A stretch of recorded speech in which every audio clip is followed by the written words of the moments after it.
नमस्ते, मेरो भान्साघरमा हजुरहरू सबैलाई स्वागत छ। आज मैले बनाउँदैछु पिज्जा। घरमै बसी बसी हजुरहरूले यति मिठो पिज्जा बनाएर खान सक्नुहुन्छ। हजुरहरू पनि ट्राई गर्नुहोस् है त। अनि मैले पिज्जा बनाउँदैछु प्यानमा।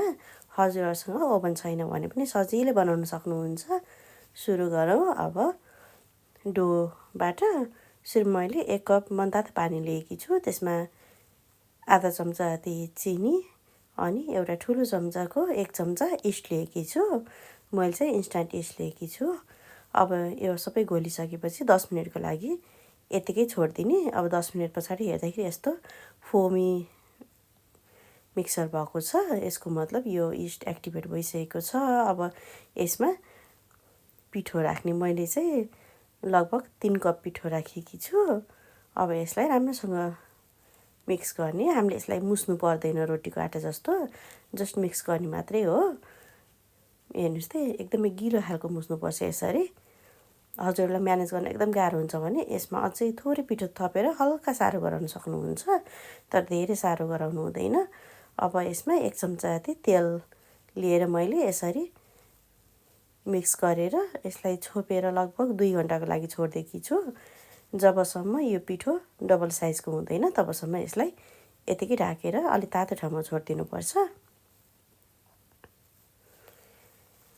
अब यता पिठो रेडी हुँदै गर्छ। यता सस बनाउनुको लागि मैले तेल तताएँ अनि थोरै लसुन पनि यसमा फुराइदिइसकेपछि मैले टमाटरलाई काटेर यसरी घोप्टो पारेर राखेकी छु। थोरै नुन पनि।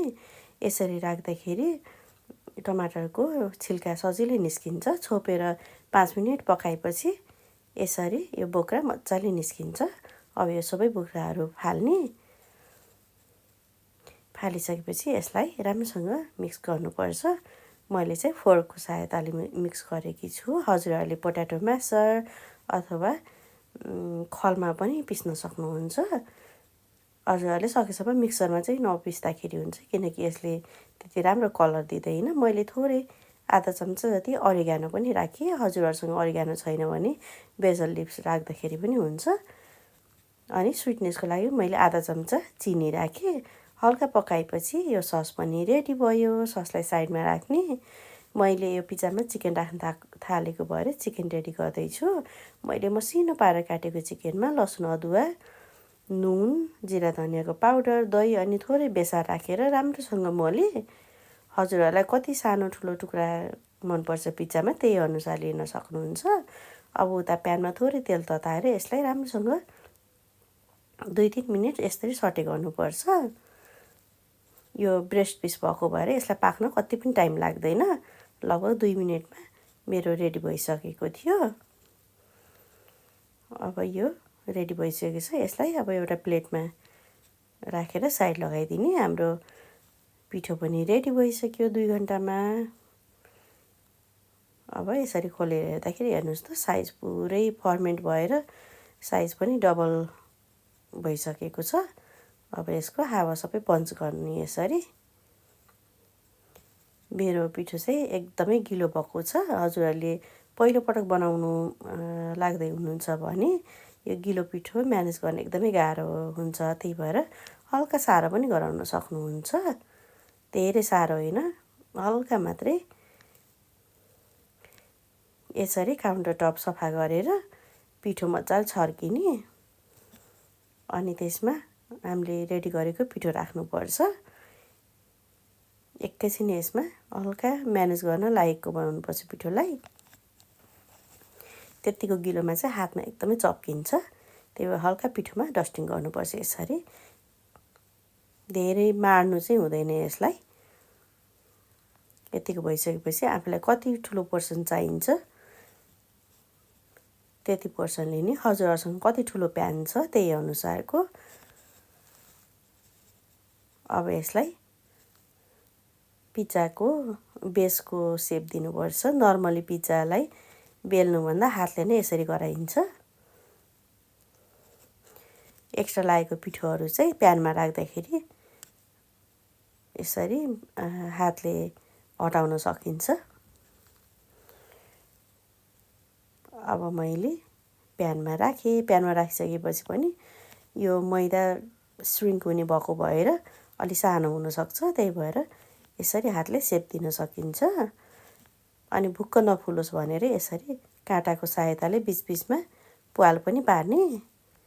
अब यसलाई छोपेर एकैछिन पकाउने, किनकि हामीले प्यानमा पकाउँदैछौँ, त्यही भएर यो बेसलाई एकैछिन पकाउनुपर्छ। हजुरहरू ओभनमा राख्दै हुनुहुन्छ भने चाहिँ यसरी पकाइराख्नु जरुरी हुँदैन, सिधै हजुरहरूले टपिङ गरेर ओभनमा राख्न सक्नुहुन्छ। तर प्यानमा त्यसरी नपाक्ने हुनाले सुरुमा हामी बेस पकाउँछौँ हल्का।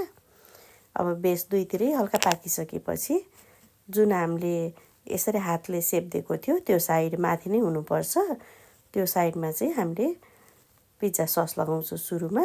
पिज्जा सस चाहिँ एकदमै किनारासम्म लगाउनु हुँदैन, थोरै किनारा छोडेर लगाउनुपर्छ। अनि मैले चेडर चिज र मोजरेला चिज लिएको छु। चेडरले चाहिँ टेस्ट दिन्छ अनि मोजरेलाले चाहिँ जुन स्ट्रेचीनेस हुन्छ नि पिज्जामा त्यो दिन्छ। मैले आफूले चाहेको जति चिज राखिसकेपछि यसमा चिकनको टुक्रा पनि राखेँ। हजुरहरू चिकन खानुहुन्न भने आफूलाई मनपर्ने भेजिटेबलहरू डेकोरेट गर्न सक्नुहुन्छ। मैले थोरै प्याज पनि डेकोरेट गरेकी छु यहाँ, अनि थोरै क्याप्सिकम, मैले 2वटा कलर क्याप्सिकम अनि मसरुम पनि राखेँ। हजुरहरूसँग जुन पनि भेजिटेबल छ त्यही अनुसार गर्न सक्नुहुन्छ। मैले थोरै माथिबाट अरिगानो र चिली फ्लेक्स राखेपछि हाम्रो पिज्जा प्यानमा जानुको लागि रेडी भयो। अब यसलाई प्यानमा राखेर छोपेर लगभग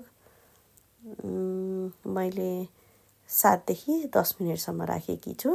हजुरहरूको ग्यास कति सानो ठुलो छ त्यही अनुसार भर पर्न सक्छ। चिज मजाले पग्ल्यो भने यो पिज्जा खानको लागि रेडी भयो, किनकि बेस त हामीले आधा पकाइसकेको थियौँ सुरुमै। मेरो पिज्जा पनि पाकेर एकदमै रेडी भइसकेको छ। मैले अर्को पिज्जालाई चाहिँ सिधै ओभनमा राखिदिएँ। अब यसलाई काटेर पनि हेरौँ कस्तो भएको छ। एकदम तातो छ।